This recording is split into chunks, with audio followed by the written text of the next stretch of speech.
मुख्यमंत्री समृद्ध पंचायत राज अभियानांतर्गत ग्रामपंचायत सालसे येथे झालेल्या गावभेट व ग्रामपंचायत तपासणी दरम्यान एक अत्यंत भावनिक व प्रेरणादायी क्षण अनुभवास आला। गावातील पात्र दिव्यांग बांधवांना ग्रामपंचायत स्वनिधीतून 5% दिव्यांग कल्याण निधीमधून धनादेशांचे वितरण करण्यात आले। या कार्यक्रमाची खरी ओळख ठरली ती कुलदीप जंगम, मुख्य कार्यकारी अधिकारी जिल्हा परिषद सोलापूर यांच्या संवेदनशील व माणुसकीपूर्ण कृतीमुळे। सीईओ हे थेट दिव्यांग बांधवांसोबत जमिनीवर बसले, कोणताही औपचारिकतेचा आव न आणता आपुलकीने आणि सन्मानाने धनादेश त्यांच्या हाती दिले। तो क्षण केवळ धनादेश देण्याचा नव्हता, तो विश्वास देण्याचा, आत्मसन्मान जागवण्याचा आणि प्रशासन तुमच्या बाजूने उभे आहे याची जाणीव करून देण्याचा होता। धनादेश मिळताच दिव्यांग बांधवांच्या चेहऱ्यावर उमटलेले आनंदाश्रू आणि समाधानाचे भाव उपस्थित प्रत्येकाच्या डोळ्यात पाणी आणणारे होते। लाभार्थ्यांनी भावना व्यक्त करत सांगितले, जिल्हा प्रशासनाकडून मिळालेली ही मदत आमच्या आयुष्याला नवी दिशा देण्यासाठी वापरणार आहोत। मुख्यमंत्री समृद्ध पंचायत राज अभियानामध्ये आम्हीही सक्रियपणे सहभागी होऊ। ग्रामपंचायत सालसे येथील हा प्रसंग आज प्रशासन, लोकप्रतिनिधी आणि समाज यांच्यातील नात्याला नवी उंची देणारा ठरला। सत्ता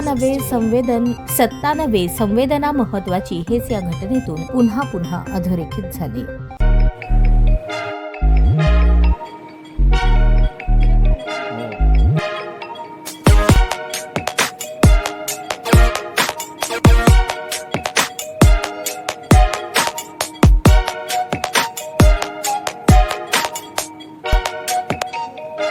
सोलापूर शहरातील सुप्रसिद्ध हॉस्पिटल म्हणजे सेंट्रल मल्टी स्पेशालिटी हॉस्पिटल मागील अनेक वर्षापासून सेवा बजावत आहे। 24 तास इमर्जन्सी सर्व्हिस, मॉडर्न टेक्नॉलॉजी, अनुभवी डॉक्टर्स तसेच अत्याधुनिक तंत्रज्ञान सुविधांनी सुसज्ज स्त्रीरोग प्रसूती विभाग, ऑर्थोपेडिक विभाग, मेडिकल विभाग आणि इतर एकमेव नाव म्हणजे सेंट्रल मल्टी स्पेशालिटी हॉस्पिटल। पत्ता गणेशपेठ शॉपिंग सेंटर, मंगळवार बाजार, सोलापूर। ताज्या बातम्या पाहण्यासाठी प्राईम महाराष्ट्र न्यूज चॅनलला सबस्क्राईब करा।